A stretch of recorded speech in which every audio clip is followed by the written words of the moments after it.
জুলাই মাসে রাজস্ব আদায় ২৭,২৪৭ কোটি টাকা, প্রবৃদ্ধি ২৪.৩২%, যা লক্ষ্যমাত্রার চেয়ে ২,৮৬৩ কোটি টাকা কম। যতই চ্যালেঞ্জিং হোক, সুস্থ সবল প্রজন্ম গড়ে তুলতেই হবে, মন্তব্য প্রধান উপদেষ্টার। উৎসবমুখর পরিবেশে ডাকসু নির্বাচনের মনোনয়নপত্র জমা দিলেন প্রার্থীরা। আগামী ১ সেপ্টেম্বর ৪৭তম প্রতিষ্ঠা বার্ষিকী উপলক্ষে সপ্তাহব্যাপী কর্মসূচি ঘোষণা করেছে বিএনপি।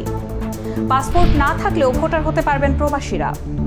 পাকিস্তানে ব্যাপক বৃষ্টিপাতের কারণে সৃষ্ট ভয়াবহ বন্যায় ও দুর্ঘটনায় মৃতের সংখ্যা বেড়ে দাঁড়িয়েছে ৭০৬ জনে।